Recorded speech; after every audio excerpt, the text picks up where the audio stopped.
What's going on, guys? Welcome back to the Weekend Diecast. Today we're looking at a hypercar from WEC series, and I've never done this kind of car review before, so I'm touching the new category here. So let's look at the box first, and this one, to be specific, is from 24 Hours of Le Mans, and the car is Porsche 963 number 75. That's the car number. Back of the box, as usual, you can see all kinds of licensing, Porsche and Le Mans licensing. So that's a good sign.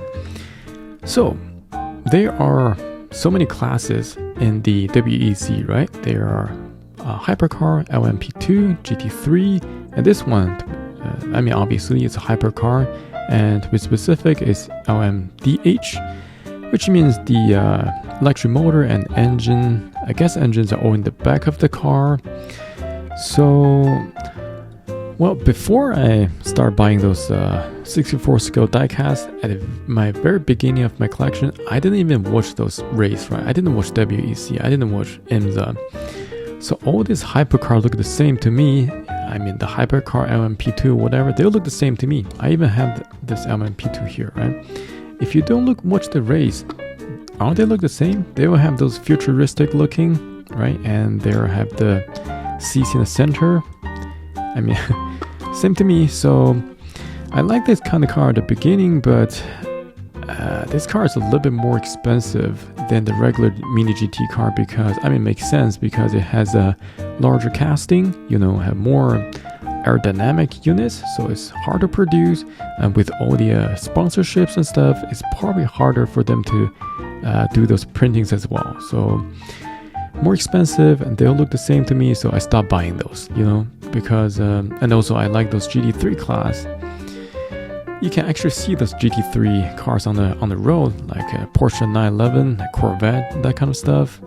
But later on, I started watching those races, and I kind of like this car again, so I'm back to buying these hypercars.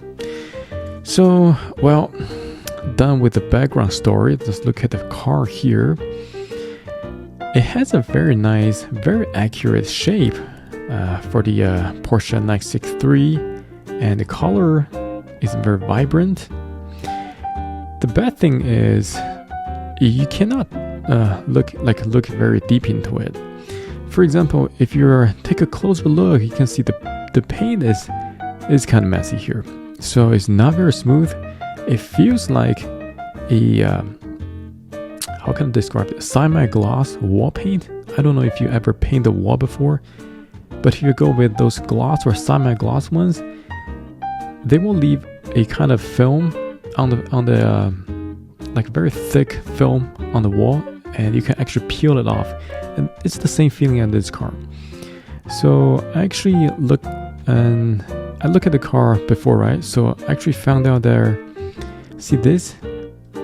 Paint here is peeling off, so it just kind of verified my theory that the whole car is actually wrapped instead of painted, right? Like wrap it in a very thick layer of film.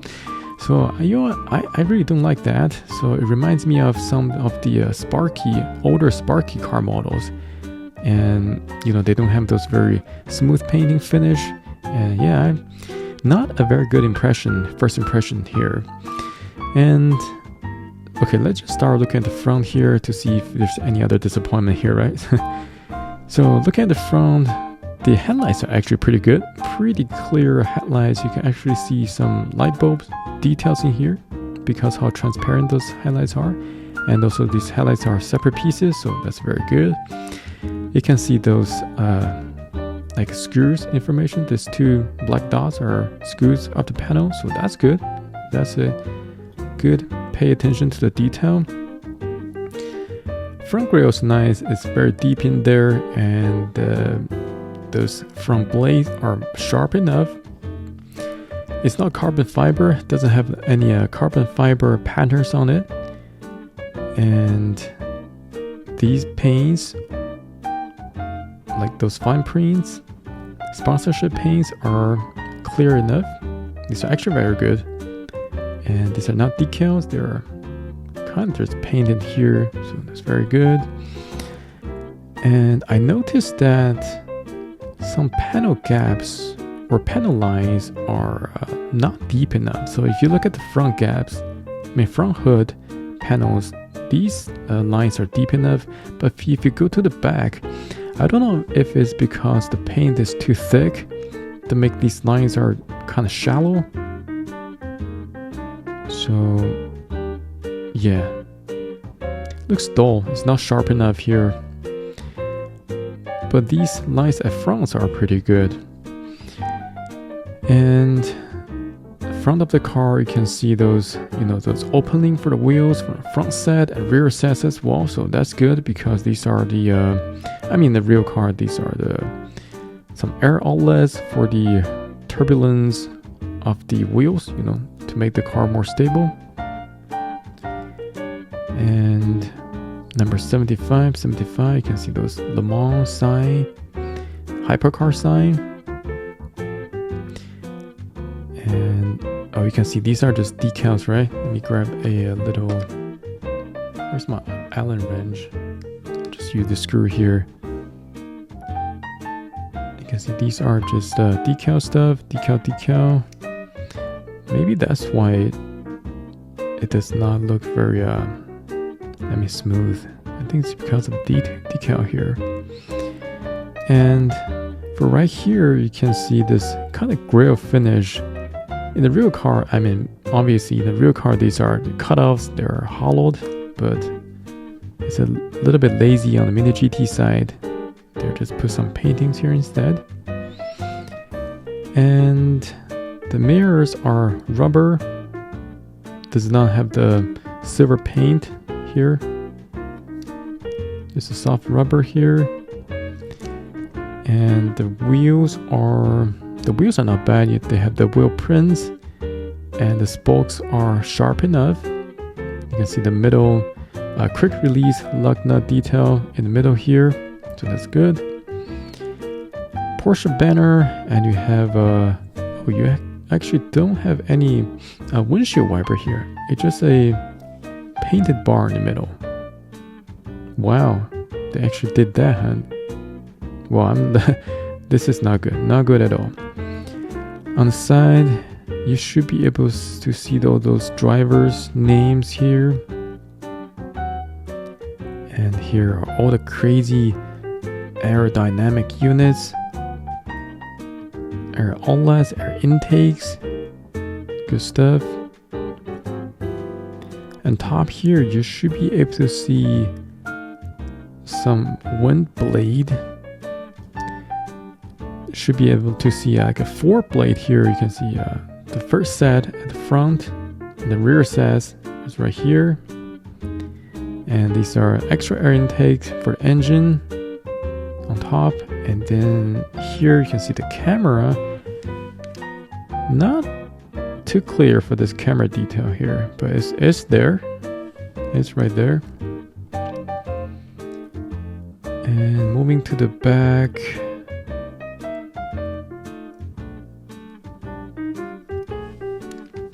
More painted ones.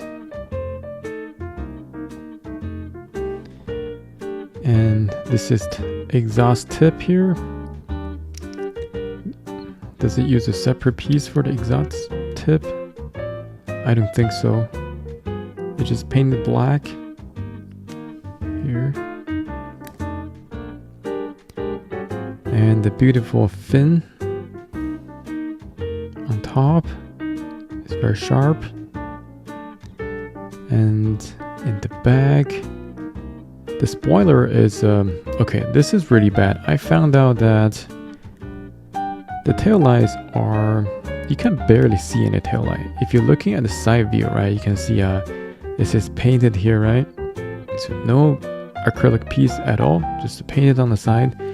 But if you're looking from the back view, you barely see any of the taillights, right? It's barely nothing. And in my opinion, the rear of this car is just so simple, so plain. They didn't use any of the separate acrylic pieces at all. So it's basically just one color, one black color, and maybe some of the cutoff in the middle. So not much of detail in the back at all. So that's not very good.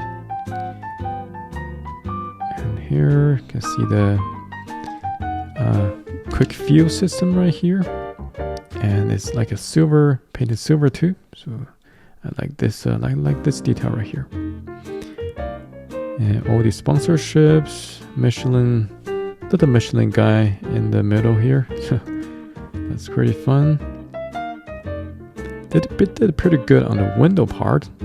I don't know if this is just extra paint left on the window or something, but the window, as you can see, are modified, and like an acrylic window, modified, not a glasses window. And yeah. So look at the bottom. Bottom is quite simple. Actually, they do have this bar, showing this bar in the middle. In the real car, there should be a wood bar. So it's kind of so at the end of the race, they're gonna weight the bar to see if you have any violations or not. It's similar to the F1 stuff.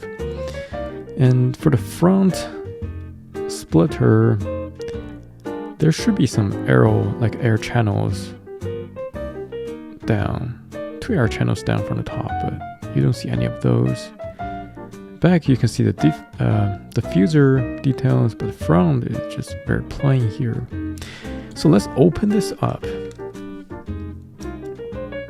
Okay guys, I've tried a solid couple minutes trying to take the bottoms off, but I just couldn't. The best I can do is leave this gap here. It just wouldn't come off.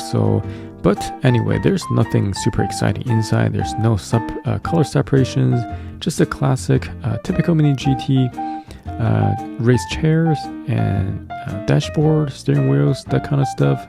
So I'm just gonna leave the car like this and ending the video like this. If you like the similar contents, you can subscribe to my channel. I review a lot of 64 scale, all kinds of cars, right? You have those race cars, the trucks, you have semi-trucks, and some X-car toys, interesting vehicles. Check out my channel, and I'll see you guys in the next one.